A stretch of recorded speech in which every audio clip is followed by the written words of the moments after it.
start. Good afternoon / early evening, everyone. Time is 5:38 p.m. It is Thursday, August the 25th, and I'm going to call this special city council meeting to order. Would the city secretary please call the roll? Mitchell. Here. Rizzo. Present. Flores Kale. Here. Bradshaw. Here. Parsley. Here. Tobias. Here. All right, 6 members present. We have a quorum. Next up, citizen comments period. At this time, we ask anyone in the audience who wishes to come forward and speak on any item to please do so. We ask that you limit your comments to 3 minutes and that you direct those comments to the mayor and council. We also ask that you fill out a citizen comments form and submit that to either myself or the city secretary. First up, Ms. Lila Knight. Okay. All right, next up, Ms. Jennifer Alviso.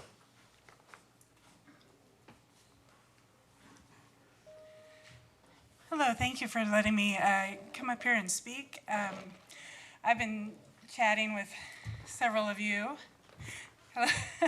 about our issues that we're having with Lehman Road and Button Creek Road, and that we're having a lot of problems, a lot of traffic there that's getting backed up significantly in the mornings and in the evenings, and we're asking for a stoplight to go there. That's what I'm kind of pushing for, something that'd be safe for our kids to walk through. And it's right there by Lehman High School. And so we're trying to get a change there before the road bond takes place, or at least until that takes place, whatever plans are in the works. And so I know that will take quite a bit of time to get the road bond in place, but we need some relief now, and so we're asking for some help. And we're also looking at the Dacey Road and Button Creek Road, which gets a lot of that backed up traffic too. And I know that a police officer's been out there, at least there's been talk about it, trying to direct traffic, but it seemed very challenging. So that's all that I need to say, but thank you. Thank you. All right, that's all the forms that I have in front of me. Is there anyone else in the audience who wishes to come forward and speak on any item?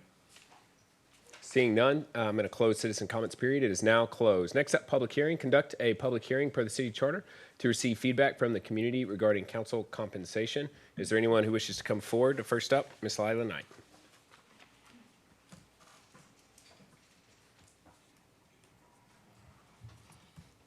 You cannot be people this tall in the world. Good evening or afternoon.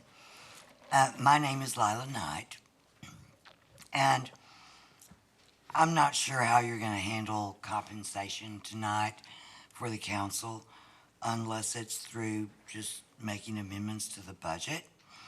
I'm hoping very much that you're not emboldened by the city of Austin recently giving themselves a $33,000 raise, which puts them into 6 figures. Kyle is not Austin. We are not a suburb of Austin. We have our own unique identity. And we expect our elected officials to represent us and to not be here as professional politicians. And I also want to say I'm very grateful that you are finally, after so many years, giving the staff of the raise they deserve. And they deserve it. They work 40 hours a week. Your job does not take 40 hours a week. If you're doing 40 hours a week, then you might want to read the city charter in terms of what your responsibilities are. Okay? Thank you. Thank you. That's all the forms I have. Is there anyone else who wishes to come forward and speak? The chair of the Council Compensation Committee did submit a letter, and she asked that it be read tonight. So if there are no objections, I'm going to read that now. That's Rose Burke. She's a Kyle resident. Mayor and council members, I want to thank you for the opportunity to serve on the Council Compensation Committee and being able to present our recommendations at the last City Council meeting on August 16th. Tonight, I wish to make a few comments that are for me individually and may or may not represent those of the committee. I've thought a great deal about the discussions regarding the council compensation and would like to offer one alternative. Because the total council budget was being recommended to increase from $225,000 to $355,000, which is a $130,000 or 58% increase. It was felt that the increase itself did not allow for an increase in council compensation. The initial budget version has each council member being allowed a $38,000 budget, $50,000 in total, including their salary. In reviewing the individual budget line items, many seem quite high without any prior history of what each council member might really need. $3,000 for office supplies, $2,500 for computer hardware. Do council members already have city-issued computers? $7,800 for food and meals. I would like you to consider giving each council member and the mayor a $500 per month or $6,000 annual pay increase. I would like to see other budget items then decreased by $8,000 in total for each council member and the mayor, so that the budget excluding the salaries for each individual, including the mayor, would be $30,000. That would be a total council budget decrease of $14,000 versus what was presented. The resulting payroll tax expense increase would need to be incorporated as well. I feel such an increase would help provide better compensation for the required lengthy council meetings.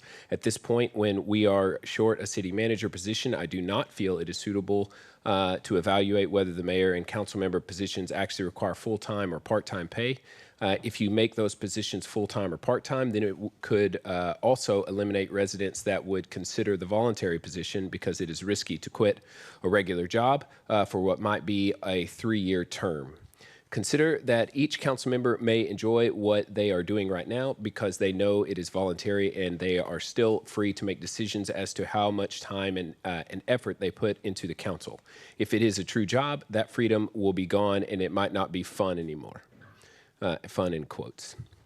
I would also like to suggest letting each person go over budget on line items if needed, as long as they reduce the spending in another line item. It is difficult to expect each person to serve as a council member or mayor in the same manner as another member. Each should have the freedom to manage their total budget as best fits with their way of doing council business.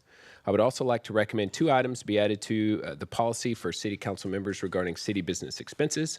1, add the ability to invoice for unallowable or undocumented credit card expenses for which there is not a paycheck to withhold those expenses for. Such expenses may be discovered in an audit or during regular accounting processes at future dates. 2, add the definition of mileage reimbursement per the IRS. In summary, mileage is only reimbursed from the place of work / employer who is doing the reimbursing, in this case, City Hall for all, to the meeting location. Commuting to work is not reimbursable. That is Ms. Rose Burke's comments. Is there anyone else who wishes to come forward and speak during this public hearing? All right, seeing none, the public hearing is, I'm going to close the public hearing. It is now closed. Next up, first reading, agenda item number 2, an ordinance of the City Council of the City of Kyle, Texas, approving the 2022 annual update to the Service and Assessment Plan and assessment role for the Southwest Kyle Public Improvement District, number 1, including the collection of the 2022 annual installments. Mr. Snyder. Great. Mayor, Council, for the record, John Snyder with P3 Works. Really, this item, as well as the next item, I can do a brief overview of both.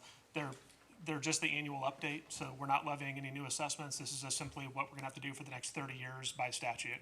So what we're approving tonight is an update to the assessment roll, which is ultimately going to be sent off to Hays County so that these assessments are placed on the tax bill, which we use to pay the bonds. Right now, there's the 2 before you, Southwest Kyle PID number 1, as well as 6 Creeks. They are both in the process of moving forward with their next phase. So you're going to be seeing us on both projects in the coming months, requesting for 6 Creeks would be improvement area number 4, and for Southwest Kyle would be improvement area number 2. But those will be coming probably closer to the holidays. All right, thank you, John. Does anyone have any questions? Motions?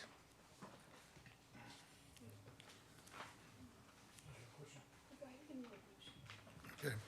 And this is for items Number 3, Here, correct? I'll go ahead and open up number 3 as well. If there are no objections, I'm also gonna open up agenda item number 3, first reading an ordinance of the City of Kyle, of the City Council of the City of Kyle, Texas, approving the 2022 annual update to the amended and restated services and assessment plan and assessment roll for the Six Creeks Public Improvement Districts, including the collection of the 2022 annual installments. Mr. Snyder, comments apply here as well? Okay. Does anybody have any questions or motions?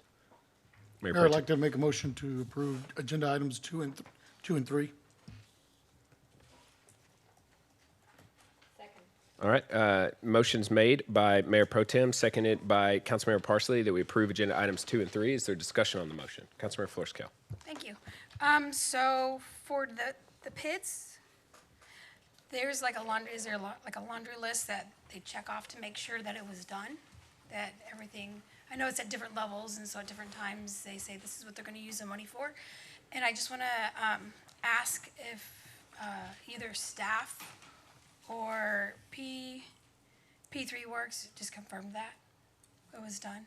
In terms of, was the work that was authorized? Yeah, so we go through, it's a extremely thorough review. Actually, the developers hate it because we go through and check every invoice, canceled check, lien release, make sure that every line item was listed in the SAP. So yes, that is done on a very thorough basis. Okay, thank you. Yep. Any other discussion? All those in favor say aye. Aye. All opposed. Motion carries 6-0. Thank you. All right, thank you, John. Next up, agenda item number 4, conduct a public hearing to obtain comments on the city's proposed budget as amended by City Council for fiscal year 2022-2023, totaling approximately $212.6 million for all city funds, including no changes in wastewater, no changes in water service rates, no changes in wastewater service rates, no changes in storm drainage fees, a 2.49% increase in solid waste service charges, trash collection per contract terms with TDS, all other fees and charges for various city services as provided for in the fee schedule, capital improvement program expenditures, and the addition of 55 new full-time positions for a total of 360 positions. If there are no objections, I'm going to open the public hearing. Public hearing is now open. Is there anyone who wishes to come forward and speak? Seeing none, I'm going to close the public hearing. It is now closed. All right, next up, agenda item number 5, conduct a public hearing to obtain comments on the proposal to set the city's ad valorem tax rate. Thank you. At 0.5082 per $100 of taxable assessed valuation for fiscal year 2022-2023. There's no change in the total tax rate from the current tax year. If there are no objections, I'm going to open the public hearing. It's now open. Is there anyone who wishes to come forward and speak?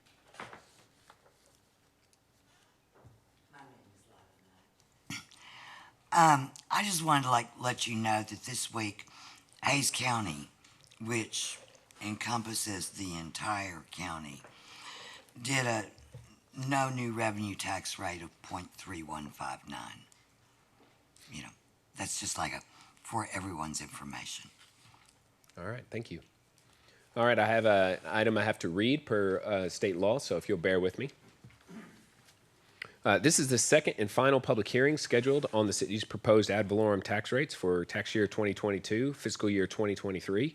The first public hearing on the city's proposed ad valorem tax rates was held on August 16th, 2022 at Kyle City Hall, 100 West Center Street, Kyle, Texas, 78640. The city's ad valorem tax rates for tax year 2022 are as follows. No new revenue tax rate, 0.4260 per $100. Voter approval tax rate, 0.5082 per $100. Proposed tax rate, 0.5082 per $100. At this meeting today, the City Council will consider on second and final reading of property tax rate ordinance to set the ad valorem tax rate at 0.5082 per $100 of taxable assessed valuation for tax year 2022. The proposed ad valorem tax rate of 0.5082 per $100 is the same rate as the city's current adopted tax rate of 0.5082 per $100. The city's proposed ad valorem tax rate of 0.5082 per $100 is above the no new revenue tax rate of 0.4260 per $100 and is the same as the voter approval tax rate of 0.5082 per $100 for tax year 2022. During this meeting, the Kyle City Council is scheduled to vote on the ad valorem tax rate on second reading of the ordinance. The first reading of the tax rate ordinance was approved on August 16th, 2022. Public notices were published in the Hayes Free Press to inform and invite all Kyle taxpayers, residents, and members of the public to attend the public hearings and express their views to City Council on the city's proposed ad valorem tax rates. All right, one more time, is there anyone who wishes to come forward and speak? All right, seeing none, I'm going to close the public hearing. Public hearing is now closed. Next up, agenda item number 6, second reading, approval of an ordinance of the City of Kyle, Texas, adopting a budget totaling $212.6 million for all city funds for the ensuing fiscal year beginning October 1st, 2022, and ending September 30th, 2023, appropriating revenue and expenditure amounts thereof for all city funds, authorizing no changes in water service rates, no changes in wastewater service rates, no changes in storm drainage fees, a 2.49% increase in solid waste services per contract terms with TDS, all other fees and charges for various city services as provided for in the fee schedule, capital improvement program expenditures, addition of 55 new full-time positions for a total of 360 full-time equivalent positions, carryover of encumbrances, all associated schedules and documents, and repealing all ordinances in conflict herewith and providing for an effective date. Mr. Hendrix. Mayor, Council, Jerry Hendrix, Acting City Manager. For the record, at the last meeting, you asked us to bring back a funding proposal for our emergency storm shelter programs and to assess if the city should apply for grant funding. You have in front of you our funding plan for that proposal, and our emergency management coordinator, Will Pais-Tabash, is here to answer any questions.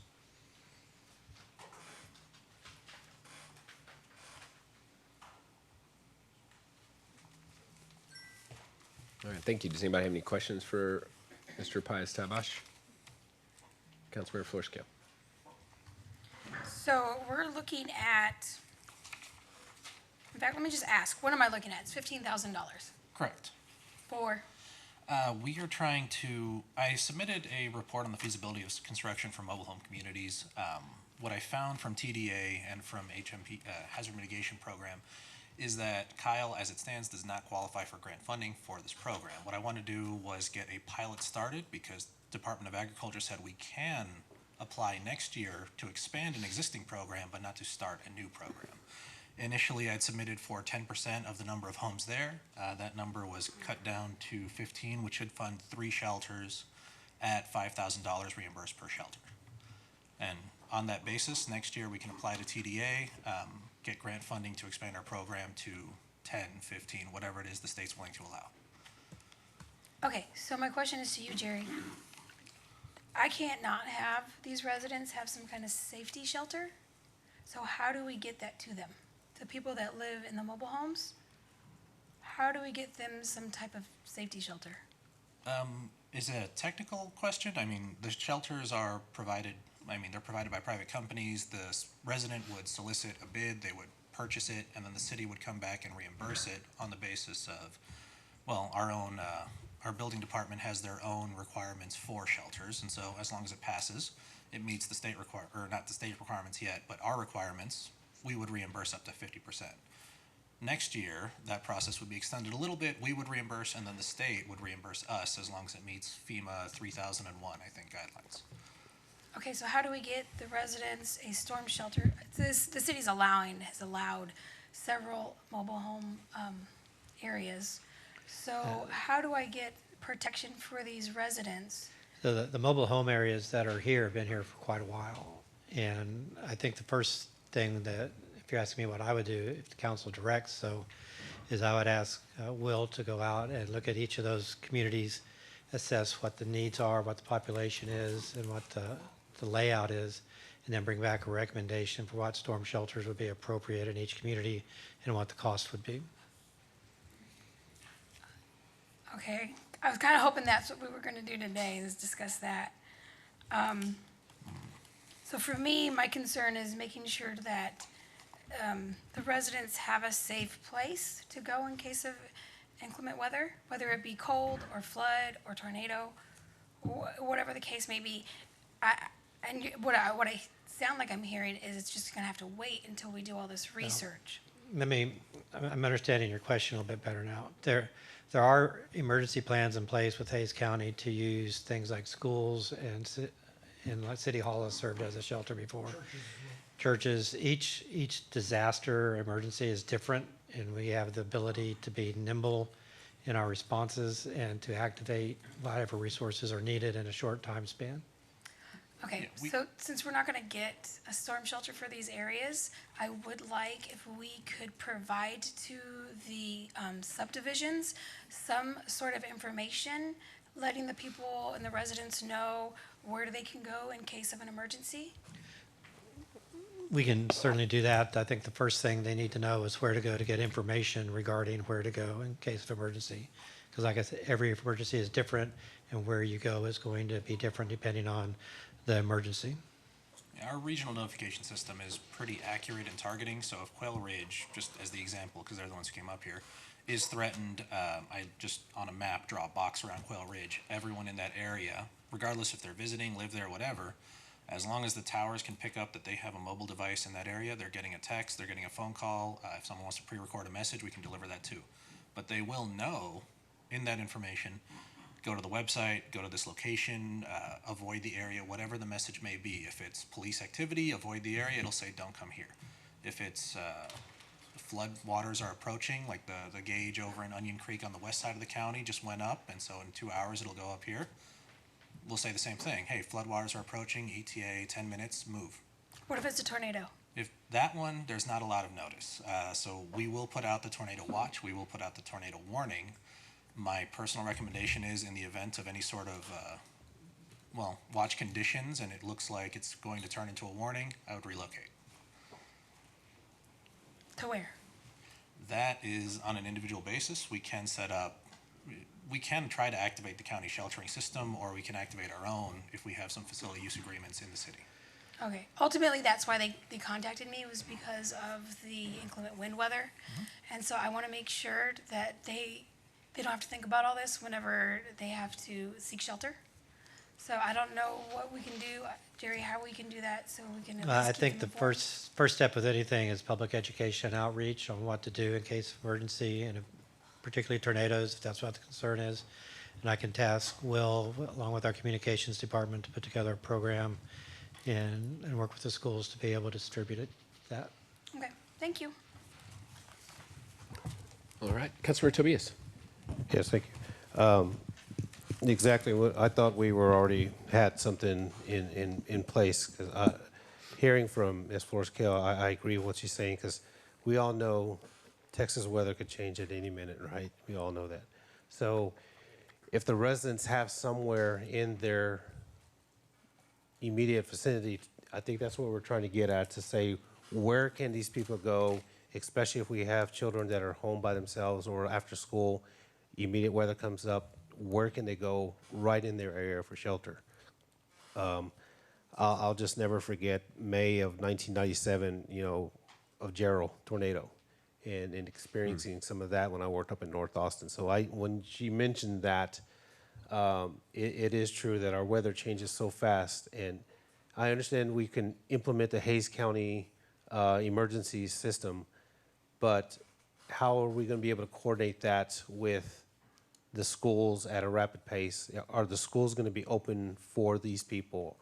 Because, minutes count, seconds count. And so I think that's where we're trying to get a direction as what are we doing as a city to make sure that we have a shelter in place for the residents, especially in those vulnerable areas, to be able to go to. And then also, what kind of emergency response will be needed in that area in the event we have some damaged homes, where we can know how many houses were actually on the road or on the street, the count of how many residents and so forth, because it's going to be mass destruction if that ever happens.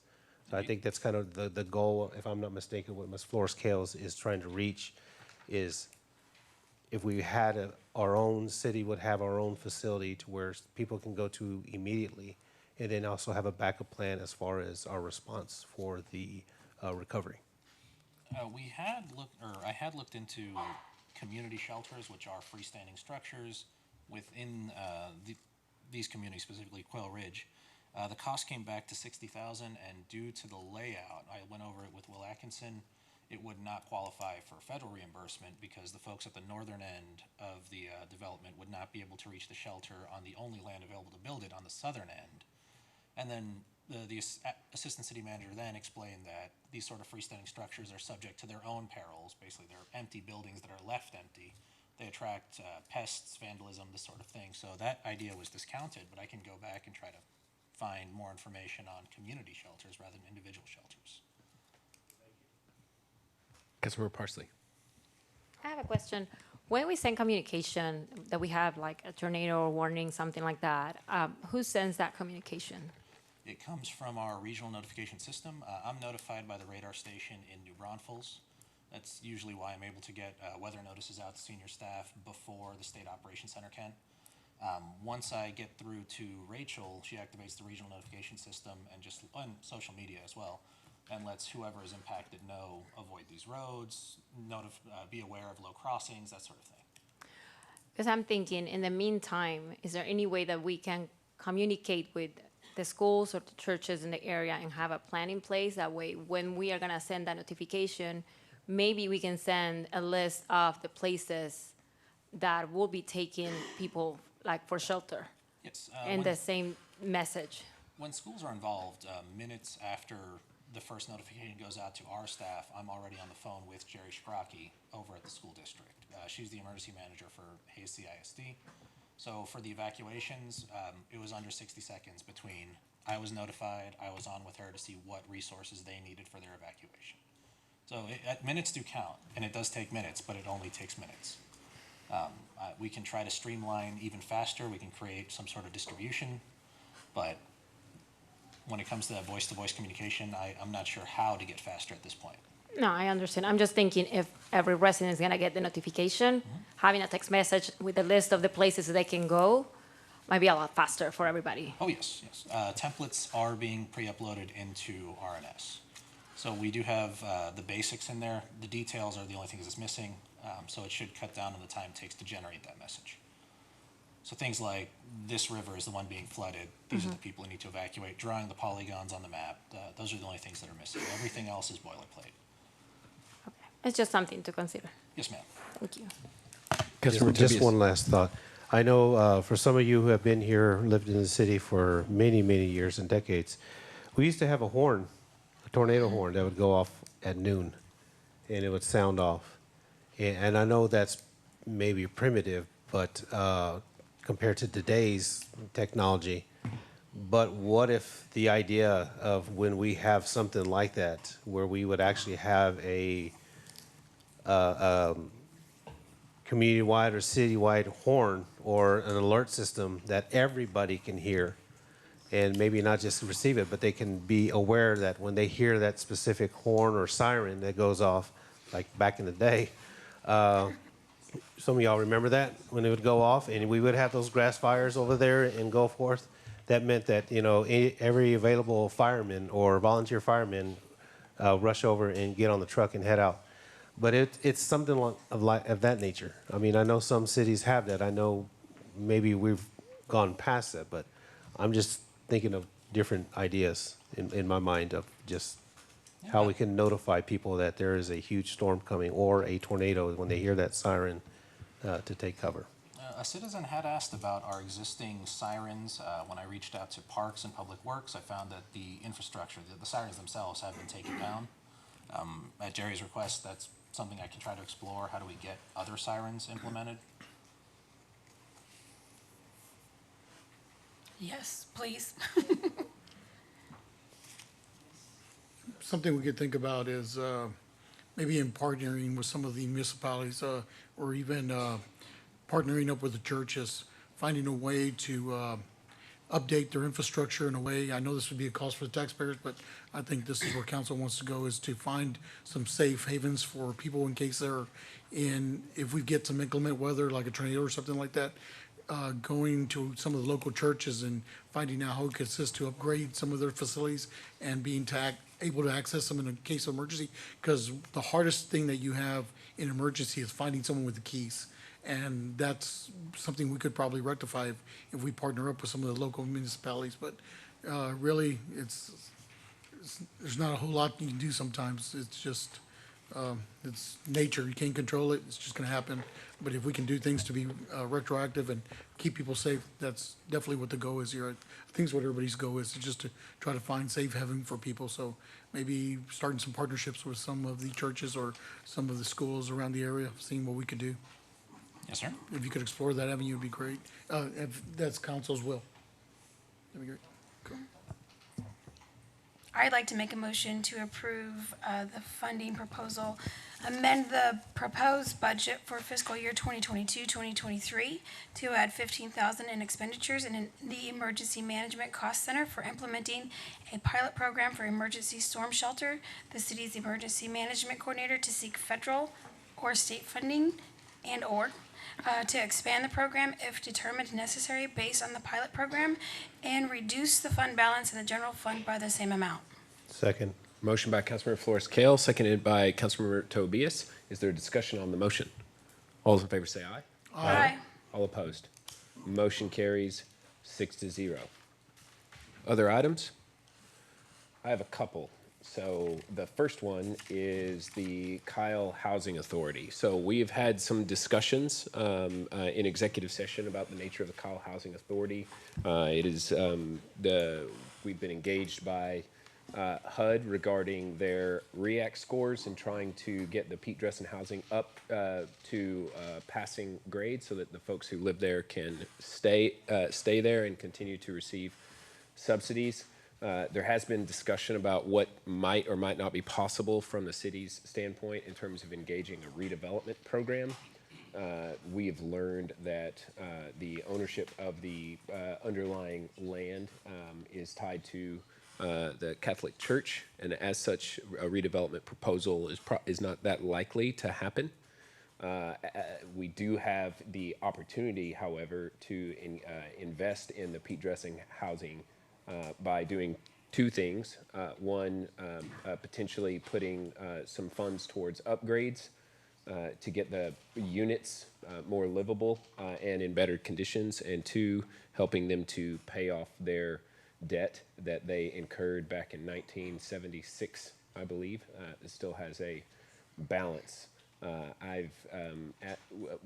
We have had, I think Mayor Pro Tem has had discussions with the county, and we do believe there is an opportunity for a match. If we were to bring $50,000 to the table to invest in the Housing Authority, there's a possibility that the county would also invest. This vote that we take right now would not be to spend the money, but simply to budget it, and then each expenditure would come back for further scrutiny.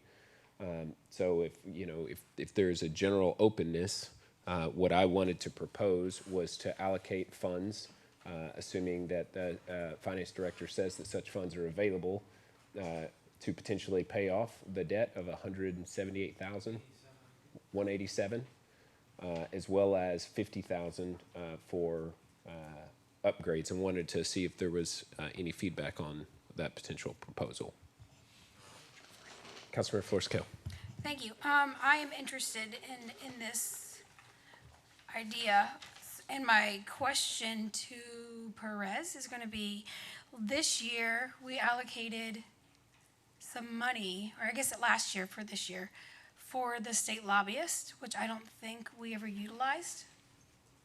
Is there any way you could tell me how much of that is left? Mayor Pro Tem, council members, for the record, I'm Pervez Moy, City's Director of Finance. We're going to look it up real quick, if we can pause for just 5 minutes. But that funding is also in the proposed budget, both for the federal and the state lobbyists. So the money that we have from last or this year that it's just gonna move over? Like, I'm confused. We will have the same amount of funding in the new fiscal year. But if we didn't use it for this fiscal year, For the federal lobbyists, we have state, expended, the state dollars, no, we have not expended any. okay, so how much is that? 128,000. And how much is it this year? 128,000. I would like to see the 187 and the 50, at least 128 from the funds that we didn't utilize this year. be applied toward the housing authority, if anybody else is interested.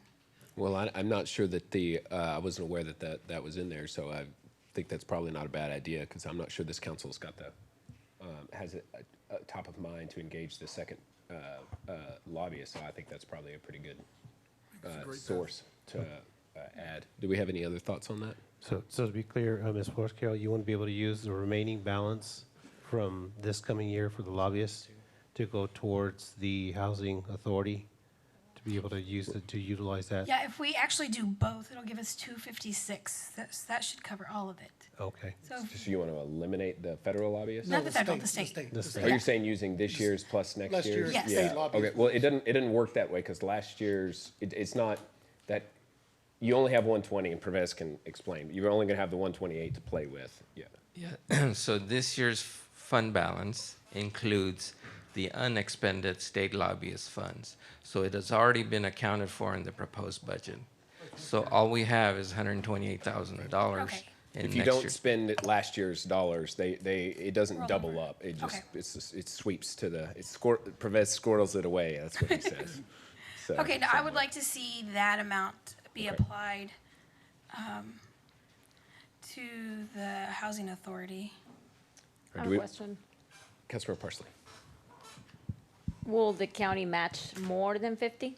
No, I don't believe so. I think that we could go back and ask them as a dais, but I think the discussion was 50,000 right now. We could always open up that discussion and ask. I mean, Maybe there's no, 75? there's no harm in asking, you know, Well, if that's what the will of the dais is.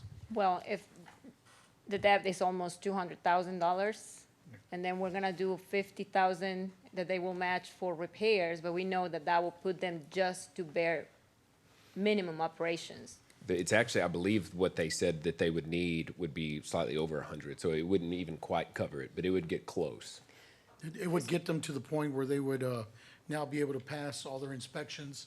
And is that through HUD, right? HUD, Jerry? Yeah, through HUD. Right. So where they wouldn't be condemned.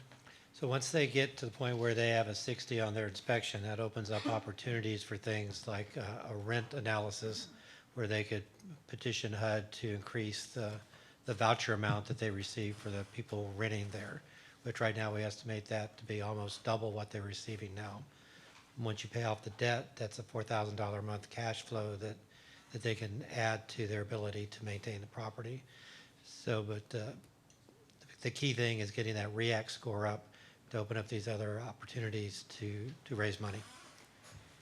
I would like to see if we can try to get the county to go to 75, and we can, to match that, and then just get them to get back moving.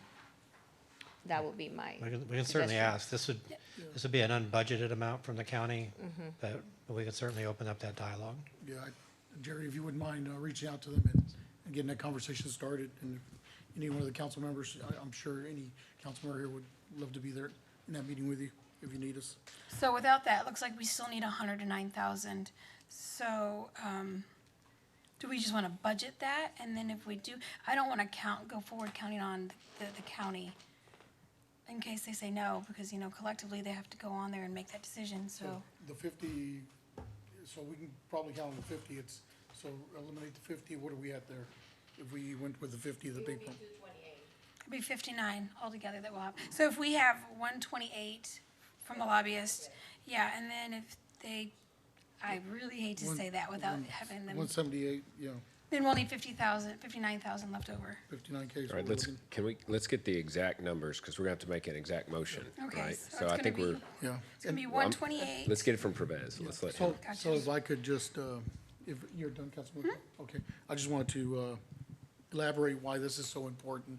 So as we're growing as a city, we're definitely, prices are going up. People are coming to Kyle. We've got very little affordable housing left for people that have lower incomes. And the two housing authorities that are in place right now, several of us council members have already gone with staff and looked at the buildings and saw how disarray they were. And it's definitely something that I'm passionate about, I'm pretty sure the diocese as well, is preserving these houses for the people that live there. It's important to make sure that we have this type of housing in our communities, to make sure that everyone has an opportunity to live in Kyle. And I would love to see this housing project come back to fruition and allow it to grow and to maintain longevity, because we need this kind of housing. We need to take care of our most vulnerable as well, so. Okay, so the proposal on the floor before the motion is $50,000 for repairs, city's share of repairs to the housing authority. 75. So, okay. And then $187,000 for the payoff of the loan to HUD. And did we ever get an exact payoff, an actual, from the USDA? Or the, That's 262, right? okay. So let's make that 188. There is no penalization for paying early, right? Okay.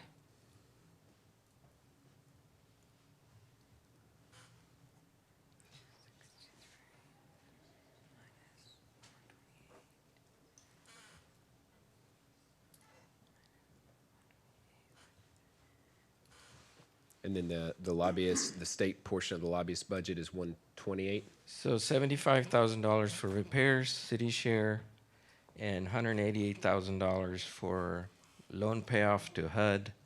That totals $263,000. We will be using $128,000 from the state lobbyist funding to offset. That leaves us a balance of $135,000. All right. And these are one-time, it'll be a one-time expenditure. Yes, So sir. it'd be like a CIP, Yes, not sir. an ongoing. Is that something that we have room for in the? We in could the fund budget? from the general fund ending balance. Isn't that negative? No, No? not the fund balance. Sure hope not. I was reading it. I'm confused. I thought it was negative 7 million. Do you No, want to I- explain that to me? We would not propose a budget that had a negative fund balance. I thought it was kind of weird.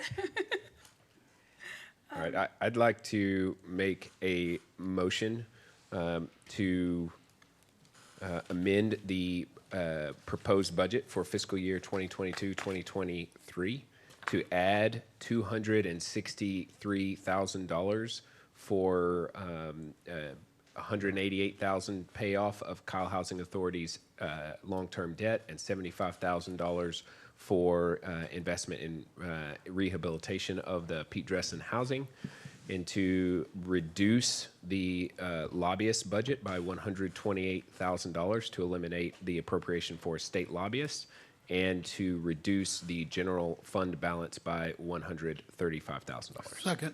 Motion by the mayor, seconded by Mayor Pro Tem. Is there discussion on the motion? Did I get that right? Yes, sir. Okay. Can we get more definite numbers by the, are we voting tonight? Is this final? We're putting in the budget tonight. Okay. We're not paying off tonight, we're not rehabilitating tonight, so there'll have to be a lot of work. But what this will do is it'll allow for us to send a letter to HUD, Okay. who's expecting a letter from us, signaling that what our intent is, which is gonna give them the comfort they need to keep going forward with us. Okay. So, is there discussion on that motion? All those in favor say aye. Aye. All opposed? Motion carries 6-0. Any other items before I go to my second? All right, my second is council compensation. I actually want to say that I think for the first time, I probably have come to see what Ms. Rose Burke had to say about the nature of making the job full-time, and in particular, the job of mayor. I've worked really hard, from speaking for myself, but the thought of it being a full-time job could sort of change, and the the ability, I think, of someone who might want to run for this position to feel like they need to give up their career in order to do so. And I thought that that was actually the first time I'd heard that argument, and I thought it was very compelling. That said, I do still believe that given the fact that the council has only takes up this item once every 3 years, that it is important that we do consider the fact that the demands on this job over the course of the last 3 years have risen. That is indisputable, and I haven't heard anyone in the public who has disputed that the hours have gone and have gone up, and also costs have gone up. And so the salary that we are given for the job, I don't believe anyone would say that we are is to the level of being greedy for the work. I think that it's a pretty low amount compared to what the work is, and I think that is okay. But I did agree with Ms. Burke's proposal of the $500. I could. It's obviously a lot less than a full-time amount. That would put the council to $1,500 and the mayor to $1,800. Wanted to know if that was something that would draw any interest from the dais. Councilmember Flores-Cale. All right, so, trying to look for my papers. So I know overall there's an increase of $130,000. So then my question is, instead of an increase to salary, if we create a stipend for expenses, which that's what a stipend is supposed to be, for expenses, that could also be later on, if we deem it not necessary, we could always exclude it. But maybe taking away the mileage, and then, I don't know, maybe one other thing, trying to balance it out. So it's not a salary increase, but it's a stipend. I don't know if that would make a difference to anybody. Just so we know stipends are not taxed. So you'd be responsible for that. Is that something we would be allowed to do? I'm not sure exactly what that might look like, but what you're saying is create a line item that is a stipend and then reduce the expenses by total expenses from each council's budget by the same amount. Correct. And then that would be not something that we submit reimbursements for. It's just a Right, stipend. so, so the upside is no gas, like you wouldn't have to input gas for the mileage. But the down part is if you use more gas, you're not getting any more money. You're just going to get this flat fee amount. Whereas if somebody doesn't go anywhere, they'll have that amount as well. Well, the discussion on the mileage, I would think it would be just it would be a reduction in the total budget. The mileage is, everybody, as you said, we all have different items, and even Ms. Burke kind of commented that everybody has different things that they, council expenses that are meaningful to them, different needs. And so, that could come from a variety of places, but it just needs to be that the total amount gets reduced. But is that something that could be done, that it in the form of a stipend? I'm asking staff. I'll take a stab at it. So if I'm hearing correctly, Councilmember Flores-Cale, please correct me. You're suggesting a stipend for, let's say, the use of personal vehicle, right? So that would be considered a car allowance.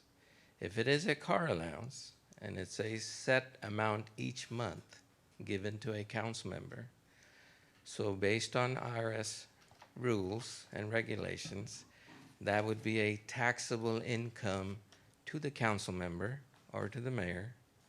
And for us on our side of the ledger, the city side of the ledger, it would be part of your compensation that we would have to calculate payroll taxes on.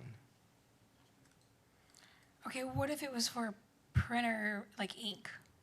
It would be the same thing, whether it's car allowance, clothing allowance, office expense allowance, any allowance would be considered part of your compensation.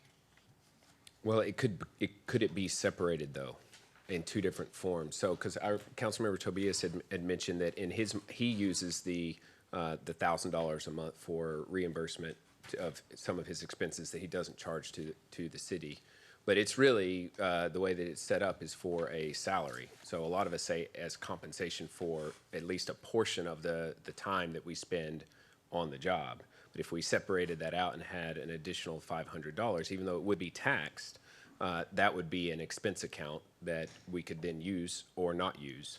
Yes, that can be each done. one. It can be itemized. Each one of those allowance type can be And itemized. Ms. Burke's proposal was to reduce our expenses by the exact same amount so that there's no change. We're not actually adjusting our general fund at all. We're just making that alteration from within each budget, each council member's budget. Would that be something that would be of interest to the council? Councilor Tobias. Yeah. And we've had this conversation before, but Right. again, I am not for an increase in our salary or our stipend. Now, I know a lot of y'all don't want to hear that, but and there are council members that do attend meetings, and they do attend other events and with city and meet with so many people compared to myself, and I'm speaking for me. But I want us to continue to see what the whole concept of why we're doing this. It's serving the community from the beginning. Okay, I may sound very old school again, and I know that when it comes to the money, it gets, or the finances of the stipend, it gets very, very sensitive to the taxpayers and the residents. Because it is an honor to be up here, to be an elected official, to be serving the community. I never looked at this as a way for me to make extra money in serving the community. Okay, so I know there's people that do travel, and they are all people who maybe use their funds for their printer or whatever the case may be, but this will be just my say. I kind of want to keep it where it's at right now. But again, everybody's different on that end. Right. Everybody uses their stipend a different way. And also there are people, yes, you do, Mayor, you do work a lot. I do that. No, there are times I've tried to reach you and you're not available because you're in a meeting or somewhere. And I do see that. It's just for me, I prefer to have it as the same as far as the stipend, and we have credit cards. Some of you guys use credit cards for the job itself. So for me, it's just conflicting to see where the increase comes into play, to where it's like, okay, well, I put a lot of hours into this, so I should be paid for this. And when it's really not what we're here for. We're here to serve our community. The stipend is, again, for a lot of us, we use it for different reasons, but that's just my say on that. If we followed Ms. Burke's recommendation of reducing each council member's budget line item expenses by $8,000, because the 500 is 6,000, and the delta would cover any payroll tax considerations. Would that be something that council would be interested in? Councilmember Parsley. Thank you. So we do have to agree, everybody does counsel in a different way. And I think that there's a beauty on that. You know, there's people who are more focused on economic development. There's more people that are more focused on residents. And everybody should have that freedom to serve the city at the best of their abilities. So there are things that are budgeted in this, in the budget, that I feel like they're gonna remain in there. I don't need any memberships that I believe. I have my iPad, and I believe that's basically all I need. So I don't need any hardware additional to what I have. So those are things that I feel like I don't know how we could put it together in order to reduce the budget that we have in front of us in a certain way if we were to get that proposed 500 that she mentioned in there. But, I don't use the memberships, but maybe you do. So I don't want to take that away from anybody else. So again, everybody does counsel at the best of their abilities, and I think that should be something that's considered for everyone. I don't know how the stipend will work, but I know that there are items that are budgeted in here that I won't touch. So Pervez, in the expense category on the line items, if there is there a way for us to make adjustments where, because we're not exactly, this is the first time we've done itemized expenses per council member, so no one's exactly sure, and it wouldn't necessarily be the same how we would take the expenses. So I think maybe the idea would be to balance it out with the $8,000 reduction. However, each council member might want to do that a little bit differently, or is there a way for us to just reduce the total amount in some way that's not, I mean, I know that there's not really, we have Right, to, it's an accounting. This would be my recommendation. So when we were preparing the budget, we tried to standardize it for each one of the council offices or districts. So when you see it, you look at the line item, they're exactly the same amount for every single council district. So if you were to consider that stipend or allowance, what I would recommend is, in your motion, specifically state what you are increasing and give staff the option to go through line items and adjust accordingly. So the net result is 0. Okay.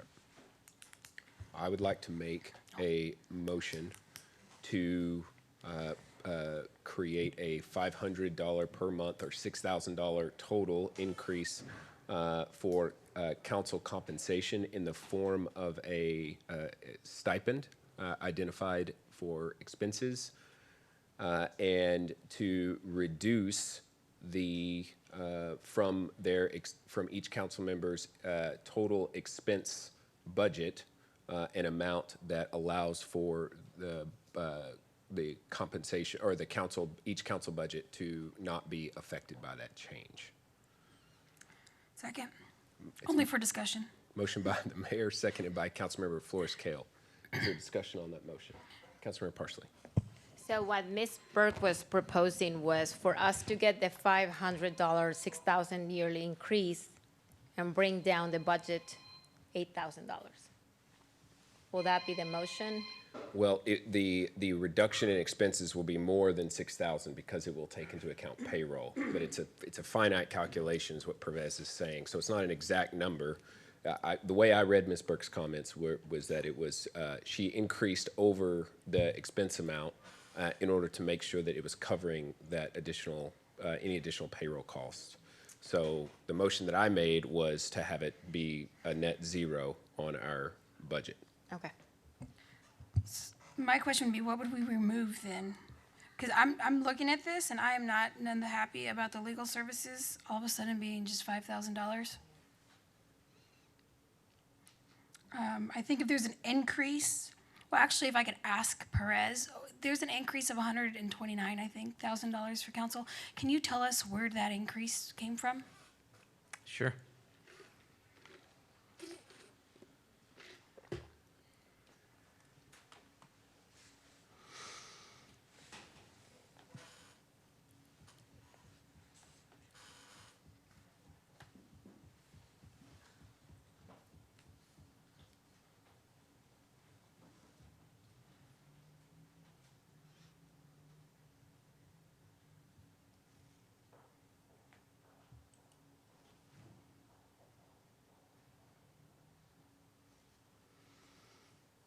So the bottom line for all 7 cost centers increased by $129,906. And here are the major items that contributed to that increase. Mileage reimbursement, $24,570.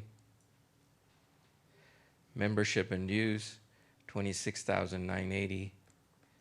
Subscription and books, $16,550.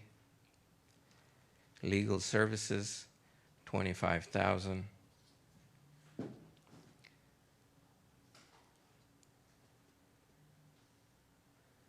General office supplies, 19,500. City-sponsored event supplies, 9,865. Food and meals, 48,600. Computer hardware, 9,500. So those were the increases. Now let me give you the decreases, because some line items also decreased. Travel, city council, $1,000 decrease. Travel for P&Z commission. It used to be budgeted in mayor and council's cost center. We have moved it out to the planning department. That was a decrease of 25,788.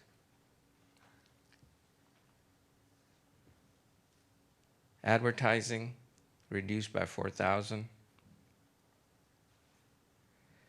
Kayak, the funding for kayak used to be in the mayor and council's cost center. We have removed that.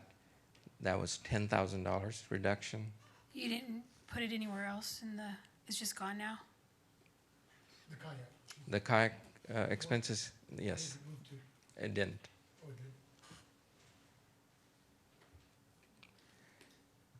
Consulting services, facilitator.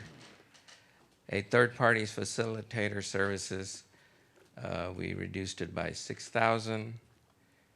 Renaming of Rebel Road Grant Program, that was a one-time grant the council had set aside, $5,346 reduction.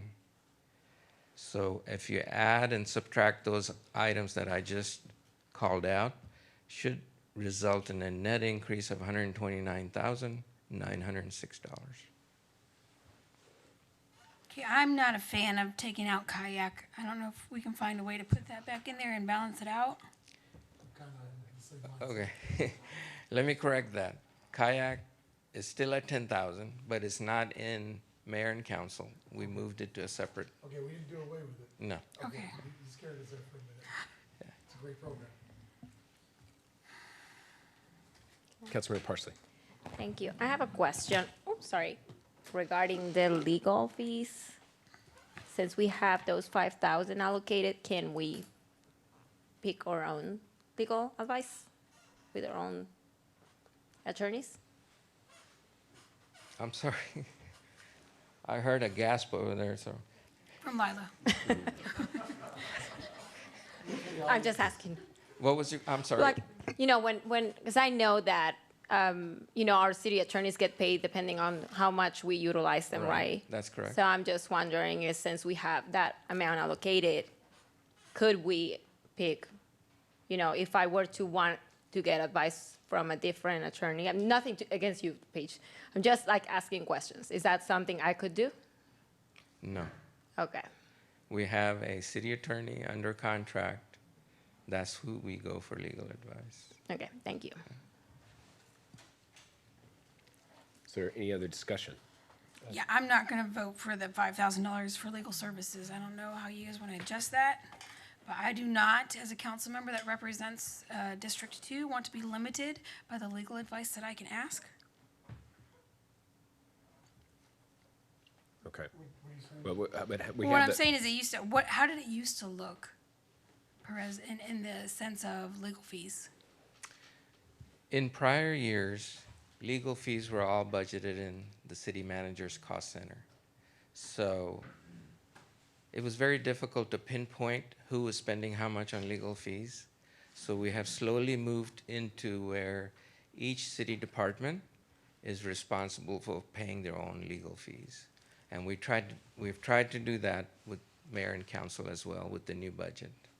Yeah, I guess my concern is since we approve the contracts and have all the responsibility of making sure that we follow the laws, I would hate to see us limited, like, oh, I'm at $4,950. I only got $50 worth of advice I can get. I don't want to, bless you, I don't want to see that. And I don't, Jerry, I'm not sure how we can do that. I don't think that is ever going to be, and it's an appropriate question, but I don't think it's designed to be such where you're monitoring exactly but more of just for transparency so that we can see because of the way things get billed, so that we can see which departments and how the billing is flowing. I don't think at any point there would be a situation where our legal advice would be inhibited based on how the cost centers are set up. It would not, and legal advice for things that are general city business comes out of my line item or allocated to other departments. I'm not sure how we would allocate it to different council members, but we would never shortchange ourselves on seeking legal advice. And if we approached Right. a limit on a line item for legal advice, we'd come to council and allocate more money. Right. I don't think that, there's no right way to do it. You can put it all under one budget or you can spread it all out. The actual legal services that are rendered to the city don't change. It's just a matter of how it's accounted for. That's correct. So, I would like all that on the record, please. I want to make sure that is in there. 'Cause I don't want to get to the point where everybody knows I like to ask my questions, and I don't want to get to the point where they're like, well, you've reached your limit, and now you can't ask anymore. well, it's just, but in the past, it would just have been one large item for the mayor and council as well. But because we've gone to the cost center approach, where each council member has their own budget, then there's just no right or wrong necessarily way to do it. But I guess I would that's what- imagine this would apply if a council member contacted the city attorney regarding an issue, that would be billed to that council member for making that call or email. Right. We have a billing code for city council, and it's not by council member, it's just city council. And that's how we send the bill out, and I don't know how it gets allocated from there. So it's just not to specific council members, just the general category. Okay. So I think there could be merit to moving that or to collecting that into a different cost center. I just don't know how we would do it. But I don't want to tangle that item up with the current item because they're all controversial items. So can we take a vote on the current motion to amend? And then if we want to discuss the moving legal fees around, we can have that discussion. Well, I have one other thing too I'd like to discuss, if that's okay. And it's hard. I don't want to do it for any particular mayor in general. But my thought was over the last 2 weeks that I would like to continue to see everybody who has a passion and a love for this position, whether it be a council member or a mayor, be able to apply. And in the event they apply and they win the spot for mayor, what I would like to see for them is the ability, since they are the face of the city, to have some sort of money to allot them, so they could buy, if they don't have a suit or if they don't have a nice outfit, to be able to purchase those things. And that's, again, very generalized because I don't want to limit who decides to run for mayor, and I don't want them to feel like they can't. Or to not have a It's seat. really hard for me to ask for money for a position that it's just hard for me to ask for money for that, for clothing, because I don't know if clothing's ever, I don't know, I don't get it. But I also don't want to hinder anybody in the future who wants to run for mayor, and it has to be the face of the city, because essentially that's what I had to come to reality with is, yes, they have to go on TV, they have to give interviews, they have to be in the newspaper, and they represent our city. And so in the event council is okay with it, I would like to add some sort of yearly allowance for clothing for the mayor. But we can talk about that. I don't know if you want to add it or amend it. I don't know if anybody wants to talk about price. I'd like to take the vote on this one and then discuss that. I think that's an interesting proposal, but if there are no objections, I'm going to go ahead and call the roll call on the motion to amend. Is there any further statements on the motion to amend? To amend, what are we amending one more time?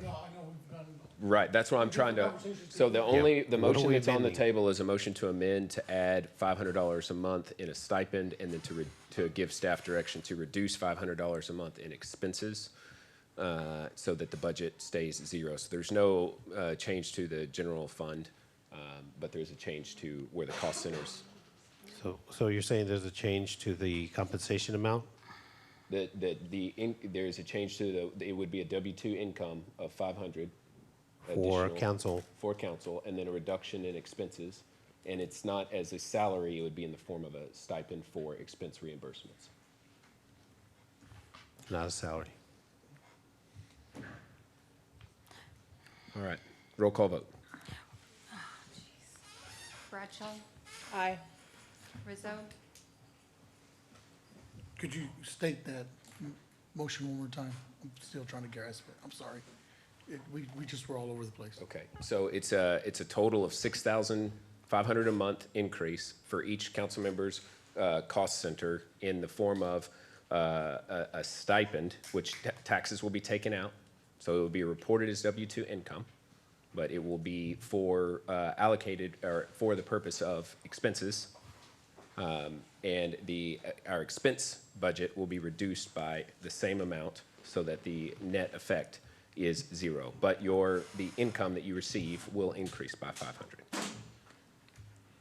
I guess that was my question too. So instead of 1,000, we will get the 1,500 minus taxes? Minus taxes, yes. Okay. But your expense budget goes down, so the thought is that you would be expected to reimburse yourself for some expenses there. So, All right, sounds good, sounds good. okay. All right, Roll call. Yeah. so Bradshaw voted aye. Rizzo, Aye. Mitchell, Aye. Tobias, Nay. Flores Kale, Nay. Parsley, Aye. All right, motion carries 4-2. Councilmember Flores Kell, do you want to continue with your? Yes, sorry. So again, this was just in thinking in general we're told all the time, this is what we do, we're servants, we're up here for the residents, we're not up here, this is not a job. Except for in the charter, it specifically states that the mayor does have a little bit of a different role, and in that, he is representative of the city. And so I would like to talk about the opportunity to give whoever's mayor a clothing stipend to allow them to buy a nice outfit or two every year. Or I don't, we could even do it once. If you're elected once, then Right. X amount for 3 years. It doesn't have to be yearly. I'm just want to start the conversation. Well, I will say that when I was elected, I went to Men's Warehouse and bought 3 suits. City didn't pay for them, I did, but it was $1,300. I remember how much it was because it blew my mind how much to spend money on suits because I wasn't a suit wearer before I got elected. But I agree with you. I think that wearing suits is part of the job, and there were times when the council would wear, back in the day, the story was council members would come up in board shorts and flip-flops, and I always thought that was inappropriate, but in particular for the mayor. So I would agree with your concept, but I don't know if that's something council wants to do. Mayor Pro Tem. Yeah, I can agree with you. When I first got elected, the first thing I did was go to Men's Warehouse as well and buy a bunch of suits. But I think the last vote that we took, listening to you, thinking about more, or having to take that cost, I think the vote we took previously to this would probably reimburse them for that with that stipend. So I think that stipend would be enough to get that done. So I think I don't think I can support it anymore. I think that stipend already would justify for that. Okay. Just my opinion. Any further thoughts on that? Councilmember Tobias. Yes, I'm not in the mind for supporting that. Again, we're getting stipends. Okay. We call it a salary, we call it a stipend. Utilize that money, the funds that we have for your suits, for your shirts. Again, I'm speaking for myself. Because if I needed a tie, of course, it comes out of my own, but I use my stipend for that because that is something that I personally use if I need dry cleaning and so forth. That's what it's there for. But again, we have to be stewards of the taxpayers, everybody. We have to be remembering that every little change we're making here, whether it's a $5,000 or $500,000, it's their money. It's every single one of these people's money. And I know that we want to look nice, we want to look this way, and I know I'm still stumped of this $48,000 in meals. How did that come up? that's, yeah, averages about $6,800 a year, almost $570 a month. I mean, I thought I was a big spender that one day using my credit card at one time for $11.25 at a Sonic. And that was just adding extra cheese. But still, I'm just trying to look at us as what we're doing here and be conscious about what we're spending our money on, and especially when it comes to us, because I think, again, the honor for us is to be here, to be elected, to represent these people. And you, again, this is me, using your stipend money, whether it's $200 of it or $1,000 of it, so you could look presentable with your haircut or your hair done, whatever the case may be, is just the way I look at it, as utilizing that funds for that. And I don't see a clothing allowance or a hairdo or a salon allowance for that. I just can't see myself supporting something like that. Okay. All right. Is there any other discussion on it? No. We got ready to move past compensation? I'm very ready for that. Yes. All right. So we got a lot of folks here in the audience. And when I first arrived, I swear I thought that there was some, it's like a mayor's worst nightmare when he can't find a parking spot to get to a city council meeting.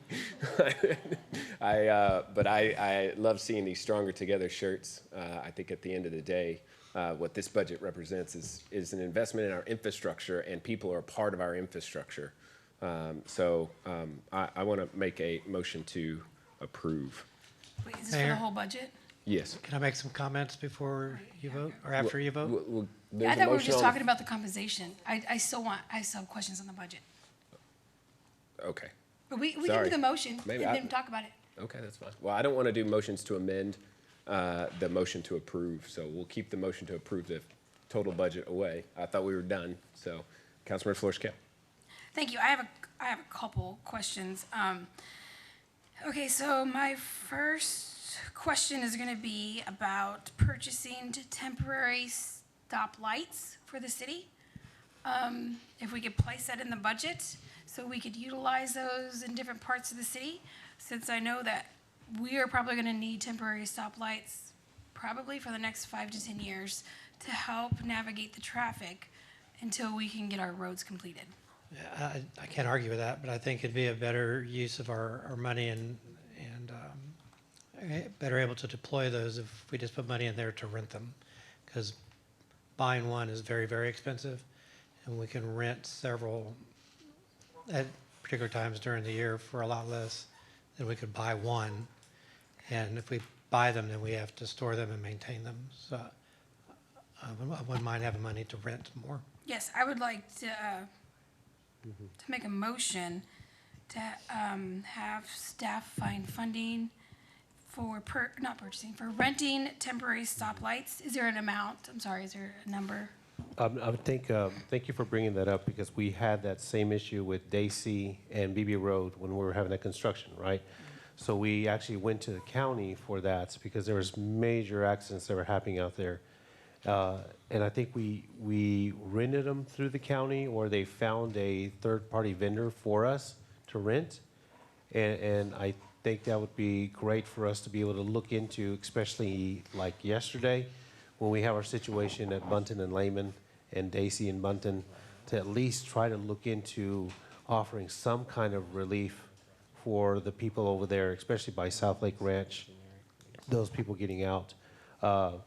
Just picking up my son, Matthew, the other day, going to Lehman, there was a fire truck that was trying to get through and kept blowing the horn, and people were just pulling off on the side of the road, some of them going in ditches, just because they couldn't get through because of that traffic was so heavy. So if we can look into something like that, thank Can we you. get like 3 sets? So Or a we budget can- for 3 sets? We can rent a portable traffic light for approximately $10,000 a month. That's $150,000 to buy one. Okay. And to be clear, in the budget, there are many different pots where such an expenditure, we don't necessarily have to add that as a line item. So that's I get always that, available. but I want to make it a us. priority for the residents because I've received a significant amount of emails from the Lehman and the Button Creek area. So with that thought in mind and seeing that there was just an increase in stipends, I would really like to just, but like if we could put a certain amount aside, and it doesn't have to be the exact amount, but maybe 150, I don't know, an amount to show that we are listening to the residents. We hear your cries, we hear your concerns. I literally got an email that said, "Help!" exclamation point. And so, receiving that email, I can't just hope that, I don't want to stress staff out in trying to find those funds. I've received those two text messages first thing in the morning, a video of somebody just stuck. Councilmember Parsley.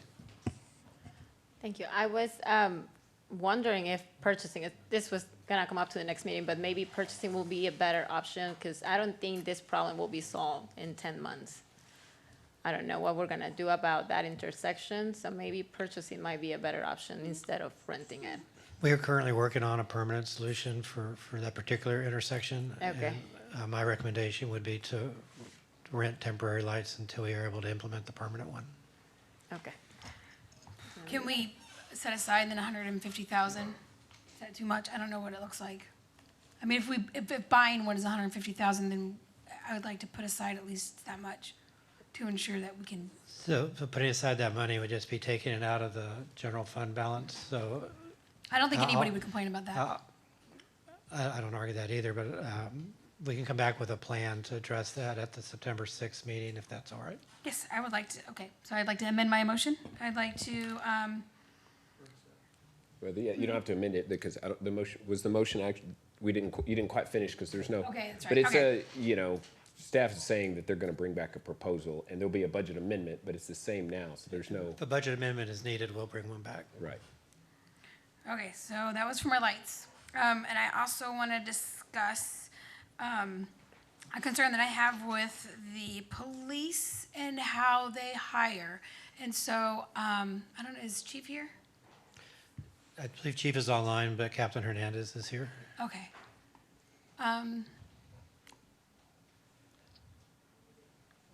Captain Hernandez, Captain Hernandez, oh, he just left.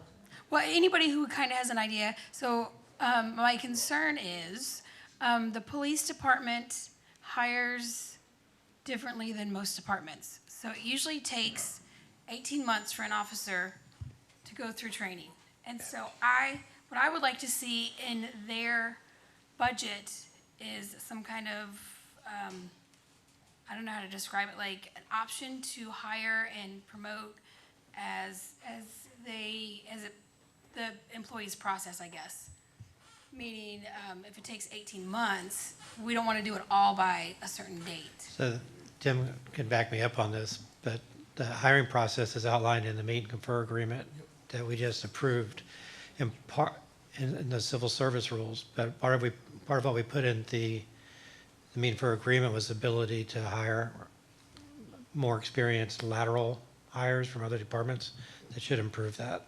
Well, So, but we can't change the hiring process for sworn officers. no, but what about the budget? Like if we don't have all their money expire at a certain time where they can utilize it as a step, I don't know if there's any other issues that you guys have. I know the hiring, like if we say, okay, you can hire 10 employees this, next year, there's no way we're getting 10 employees and they're going through that process. So I don't know if it stops there, if there are any other issues that you guys have that prevent, or that are like in contradiction of the budget. Tim Griffiths, Lieutenant at the Police Department.